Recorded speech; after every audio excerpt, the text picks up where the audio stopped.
ಈ broiler chicken ಆರೋಗ್ಯಕ್ಕೆ ಕೆಟ್ಟದ್ದಾ?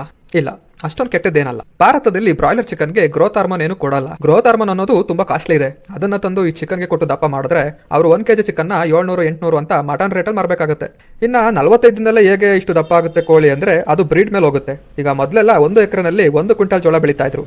ಇವಾಗ 1 ಕ್ವಿಂಟಲ್ನಲ್ಲೇ 1 ಕ್ವಿಂಟಲ್ ಜೋಳ ಬೆಳಿಬಹುದು. ಆ ತರ ತಳಿ ಅಭಿವೃದ್ಧಿ ಮಾಡಿದ್ದಾರೆ. ಅದೇ ತರ ಈ ಚಿಕನ್ ಬ್ರೀಡ್ ಸಹ ಅಭಿವೃದ್ಧಿ ಮಾಡಿದ್ದಾರೆ. ಬಟ್ ಒಂದು ಕನ್ಸರ್ನ್ ಏನಪ್ಪಾ ಅಂದ್ರೆ ಬ್ರಾಯ್ಲರ್ ಕೋಳಿ ಆಗಲಿ ನಾಟಿ ಕೋಳಿ ಆಗಲಿ ಎರಡಕ್ಕೂ ಕೋಳಿ ಫಾರ್ಮ್ಗಳಲ್ಲಿ ಆಂಟಿಬಯೋಟಿಕ್ಸ್ ಕೊಟ್ಟಿರ್ತಾರೆ. ಒಂದು ಕೋಳಿ ಹುಷಾರ್ ತಪ್ಪಿದ್ರೆ ಎಲ್ಲಿ ಕೋಳಿ ಫಾರ್ಮ್ನಲ್ಲಿರೋ ಕೋಳಿ ಎಲ್ಲ ಹುಷಾರ್ ತಪ್ಪುತ್ತೆ ಅಂತ ಎಲ್ಲ ಕೋಳಿಗಳಿಗೂ ಆಂಟಿಬಯೋಟಿಕ್ಸ್ ಕೊಟ್ಟಿರ್ತಾರೆ. ಆಂಟಿಬಯೋಟಿಕ್ ಡೋಸ್ ಜಾಸ್ತಿ ಆಗಿದ್ರೆ ಕೋಳಿ ಮಾಂಸದಲ್ಲಿ ಅದರ ರೆಸಿಡ್ಯೂ ಉಳ್ಕೊಳ್ಳೋ ಚಾನ್ಸಸ್ ಇರುತ್ತೆ. ಬಟ್ ನೀವು ಕೋಳಿನ ನೀಟಾಗಿ ತೊಳೆದು ಚೆನ್ನಾಗಿ ಬೇಯಿಸಿ ತಿನ್ನೋದ್ರಿಂದ ಏನು ಪ್ರಾಬ್ಲಮ್ ಇಲ್ಲ. ಪೌಲ್ಟ್ರಿ ಕಂಪ್ನಿಗಳು ಯಾವ ಪ್ರಮಾಣದಲ್ಲಿ ಮತ್ತೆ ಯಾವ ಸಂದರ್ಭದಲ್ಲಿ ಆಂಟಿಬಯೋಟಿಕ್ಸ್ನ ಕೊಡಬೇಕು ಅಂತ ಫಾರ್ಮ್ನವರಿಗೆ ಸ್ವಲ್ಪ ಎಜುಕೇಟ್ ಮಾಡಬೇಕು. ಇವಾಗ ಕೆಲವು ಬ್ರಾಂಡ್ಗಳು ಆಂಟಿಬಯೋಟಿಕ್ಸ್ ಫ್ರೀ ಅಂತ ಪ್ರೂವ್ ಮಾಡ್ಕೊಂಡಿದ್ದಾರೆ. ಇಂಥ ಚಿಕನ್ ಸಿಟಿಗಳಲ್ಲಿ ಇವಾಗ ಪಾಪ್ಯುಲರ್ ಆಗ್ತಾ ಇದೆ. ನೀವು ಆದಷ್ಟು ಆಂಟಿಬಯೋಟಿಕ್ಸ್ ಫ್ರೀ ಚಿಕನ್ ಯೂಸ್ ಮಾಡಿ ಅಥವಾ ಮಾಮೂಲಿ ಬ್ರಾಯ್ಲರ್ ಚಿಕನ್ ಲಿಮಿಟೆಡ್ ಕ್ವಾಂಟಿಟಿನಲ್ಲಿ ಯೂಸ್ ಮಾಡಿ.